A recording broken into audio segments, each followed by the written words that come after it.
جس موضوع پر مختلف علماء کرام نے بلکہ بڑے بڑے اکابر نے اظہار خیال کیا ہے، اور میں بھی اسی موضوع کی مناسبت سے کچھ گزارشات آپ کی خدمت میں پیش کرنا چاہتا ہوں۔ بطور تمہید کے ہمیں یہ بات سمجھ لینی چاہیے کہ انسان جو اللہ تعالیٰ کی مخلوقات میں اشرف المخلوقات شمار ہوتا ہے، اس انسان کی امتیازی خصوصیات اور اس انسان کے امتیازی اوصاف میں یہ بات شامل ہے کہ نطق یعنی بولنے کی صلاحیت، گفتگو کرنے کا سلیقہ، بات کرنے کی استعداد، یہ اللہ تعالیٰ نے اپنی قدرت سے انسان میں پیدا کی ہیں، اور یہ صلاحیت اور استعداد اللہ کی طرف سے انسان کو عطا کیا ہوا ایک ایسا انمول تحفہ ہے کہ جس پر ہم اللہ کا جتنا شکر ادا کریں وہ کم ہے۔ جب یہ بولنے کا انداز ایک سلیقے سے ہوتا ہے، گفتگو کرنا مہارت کے ساتھ ہوتا ہے، لب و لہجے کو، گفتگو کو ایک خاص اسلوب اور انداز میں مختلف الفاظ سے مزین کر کے ایک بندہ چند انسانوں سے یا بے شمار لوگوں سے مخاطب ہوتا ہے تو اسی گفتگو کو خطابت کہا جاتا ہے۔ اسی خطابت کو دوسرے الفاظ میں وعظ کہا جاتا ہے، تقریر کہا جاتا ہے۔ مختلف انداز اور مختلف الفاظ اور مختلف عنوانات اس کے لیے بولے جاتے ہیں، جس کا حاصل یہی ہے، تمام کا حاصل یہی ہے کہ ایک انسان اپنے ما فی الضمیر کو، اپنے ذاتی خیالات کو، اپنے جذبات کو دوسرے لوگوں کو منتقل کرنا چاہتا ہے اور الفاظ کا سہارا لیتا ہے، یہی خطابت ہے۔ جب ہم ایک دینی ماحول میں موجود ہیں اور ہماری شناخت اور ہماری پہچان دین ہے، تو دین کے ایک طالب علم ہونے کے نقطہ نظر سے ہمیں خطابت کی اہمیت، اس کی ضرورت کو سمجھنا ہوگا۔ اگر میں آپ سے یہ عرض کروں کہ خطابت دینی ضروریات میں شامل ہے یا فن خطابت ضروریات دین میں سے ہے، دین کے اجزاء کا ایک لازمی جز خطابت ہے، تو میرا خیال ہے کہ یہ کہنا مبالغہ نہیں ہوگا۔ اس وجہ سے کہ جو چیزیں ہمیں جناب رسول اللہ صلی اللہ علیہ وسلم کے واسطے سے بطور دین کے ملی ہیں، یا وہ تعلیمات، یا وہ علمی اثاثہ، یا وہ عمل کے وہ مختلف اجزاء کرنے کے وہ کام جو ہمیں جناب رسول اللہ سے حاصل ہوئے ہیں، ان میں ایک بنیادی چیز خطابت بھی ہے۔ کیونکہ خطابت یہ انبیاء علیہم السلام کا شیوا ہے، انبیاء علیہم السلام کی میراث ہے، انبیاء علیہم السلام کی طرف سے ان کی امتوں کو منتقل ہونے والا وہ اثاثہ اور سرمایہ ہے کہ جو پچھلی امتوں کے نبیوں سے ان کی امتوں کو منتقل ہوا، اور پچھلے نبیوں کا یہ اثاثہ جناب رسول اللہ کے واسطے سے ہمیں منتقل ہوا۔ اس وجہ سے ہم کہہ سکتے ہیں کہ خطابت کی صلاحیت کا پانا یا خطابت کے جوہر کو حاصل کر لینا اور اس کو پا لینا اور اس پر مہارت حاصل کر لینا، یہ گویا کہ انبیاء علیہم السلام کے جوہر کو پا لینا ہے، اور بہت آگے نکل چکا ہے۔ کبھی لوگوں کی معلومات کا ذریعہ صرف علماء کرام ہوا کرتے تھے، بہت کم لوگ تھے جو کتاب کو سمجھنے کا، پڑھنے کا فن اور ملکہ رکھتے تھے، تفہیم کا ملکہ رکھتے تھے، علماء سے رجوع کرتے تھے، اور علماء جو بات ان کو کہہ دیتے تھے وہ ان کے لیے حرف آخر ہوتی تھی۔ آج دور بدل گیا ہے. آج عام لوگوں کی کتابوں تک رسائی بڑھ گئی ہے. معلومات کے ذرائع کتابوں کے علاوہ بے شمار ذرائع پیدا ہو گئے ہیں.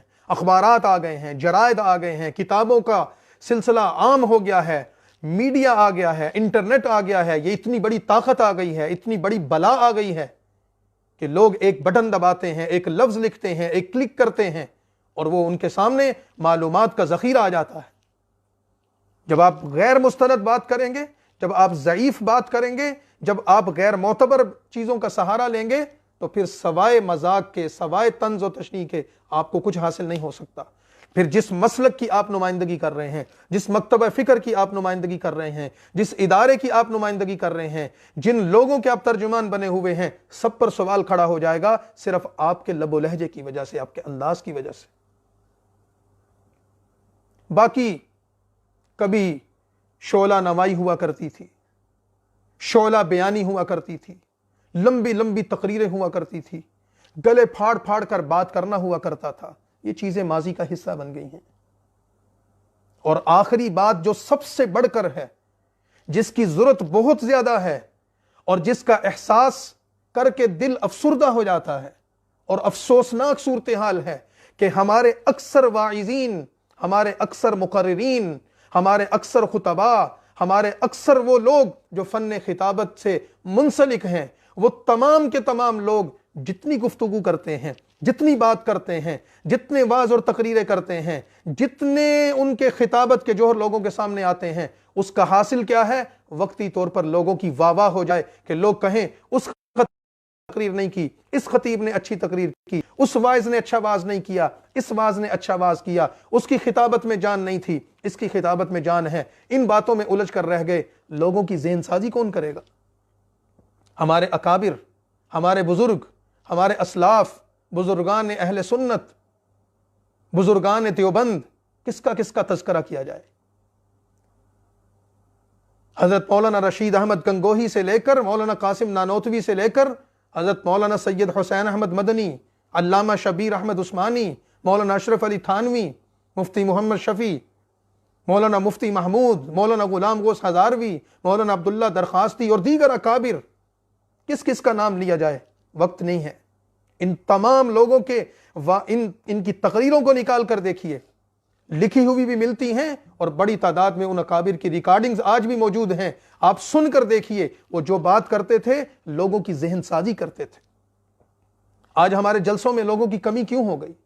آج ہمارے مقرروں اور ہمارے خطیبوں کو سننے کے لیے لوگ کیوں نہیں آ رہے؟ سینکڑوں کی تعداد میں، ہزاروں کی تعداد میں اشتہارات لگا کر، دعوت نامے دے کر ہم 20، 50، 100 بندے اکٹھے کر پاتے ہیں. کیوں؟ قوت گویائی نہیں ہے، استدلال نہیں ہے، علم کی وسعت نہیں ہے، سب سے بڑھ کر ذہن سازی نہیں ہے. ہمیں ذہن سازی کرنی ہوگی، لوگوں کا ذہن بنانا ہوگا. وقتیہ طور پر واہ واہ کی داد سمیٹ کر ہم سٹیج تو جیت لیں گے، لوگوں کے ذہن نہیں جیت سکتے، ان کے دل نہیں جیت سکتے. اس وجہ سے اگر آپ اچھے مقرر بننا چاہتے ہیں، اچھے خطیب بننا چاہتے ہیں، اچھے مبلغ بننا چاہتے ہیں، اچھے داعی بننا چاہتے ہیں، تو پھر آئیے اس چیز کی طرف کہ آپ خطابت کی، اس فن خطابت کی باریکیوں کو سمجھیے، اس کی وسعت کو سمجھیے. صرف زور ازمائی کرنا، شعلہ نوائی کرنا، مکوں کو لہرانا، یہ خطابت نہیں ہے. شعر و شاعری کے سہارے لے لینا، مختلف انداز اختیار کر لینا، لطیفہ گوئی کر لینا،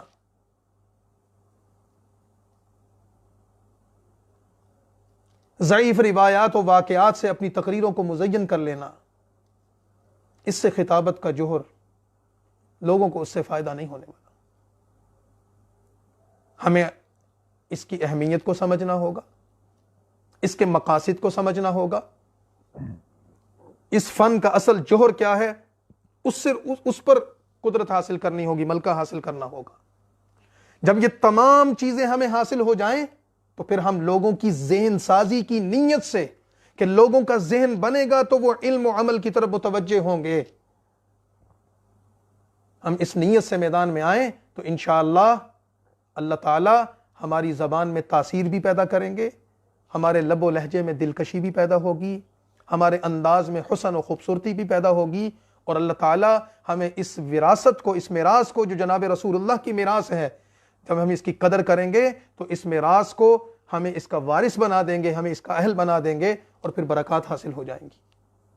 آج مختلف خطباء، مختلف مقررین، بڑے بڑے نامور لوگ آ جاتے ہیں، ان کے سر پر رکھی ہوئی ٹوپیاں تو چمک رہی ہوتی ہیں، اور ان کے کپڑوں کا کلف تو نظر آ رہا ہوتا ہے، لیکن عمل کی طاقت ان کے پیچھے نہیں ہوتی، علمی استعداد اس کے پیچھے نہیں ہوتی، قوت استدلال ان کے پاس نہیں ہوتا۔ لیکن وہ ہمارے اکابر اور ہمارے بزرگ سادہ ہوتے تھے، سادہ انداز ہوتا تھا، سادہ لب و لہجہ ہوتا تھا۔ آپ صرف ایک شخصیت حضرت مولانا قاری محمد طیب صاحب رحمۃ اللہ علیہ کی تقریروں کو سن لیجئے، ان کے خطباء، ان کی تقریروں کو پڑھ لیجئے۔ آج ان کی لوگوں کے پاس کیسٹیں بھی موجود ہیں، ان کی ریکارڈنگز بھی موجود ہیں، ویڈیوز بھی موجود ہیں، انٹرنیٹ پر سرچ کر لیجئے، ان کے خطبات کو پڑھ لیجئے، تو ہمیں لگے گا کہ وہ سمندر ہے، سمندر خطابت کا سمندر ہے، اور ہم لوگ تو اس کے سامنے قطرہ بھی نہیں ہے۔ وہ علم کا ایک ریگستان ہے، اور ہم اس کے سامنے ایک ذرہ بھی نہیں ہے۔ یہ بھی خطابت کا ایک انداز تھا، اور یہی اصل انداز تھا۔ کوئی لب و لہجے میں کوئی زور نہیں تھا، کوئی شعلہ نوائی نہیں تھی، کوئی کسی بھی قسم کی تصنع اور بناوٹ نہیں تھی، سادگی تھی، لیکن اخلاص تھا۔ جو تقریر سن لیتا تھا ایسے لگتا تھا کہ اس کی سماعتوں کے ذریعے اس کے دل میں اترتی چلی جا رہی ہے۔ آج بھی پڑھ لیجئے، ایسا لگتا ہے کہ الفاظ آپ کی آنکھوں کے راستے سے آپ کے دل و دماغ میں اترتے چلے جا رہے ہیں، گہرائی میں اترتے چلے جا رہے ہیں، ایسے ایسے علم کے موتی بکھرے ہوئے۔ تو اللہ سے ہمیں دعا کرنی چاہیے کہ اللہ تعالی ہمیں ایسا خطیب بنا دے کہ ہم رسول اللہ کے صحیح وارث اور جانشین ہوں۔ اور جن دوست احباب نے اس کا اہتمام کیا اور انہوں نے موقع فراہم کیا، اللہ تعالیٰ ان کو جزائے خیر عطا فرمائے، شرف قبولیت عطا فرمائے۔ یہی عرض کروں گا کہ جوانوں، یہ صدائیں آ رہی ہیں آبشاروں سے، جوانوں یہ صدائیں آ رہی ہیں آبشاروں سے، چٹانیں چور ہو جائیں جو ہو عزم سفر پیدا، وہ آخر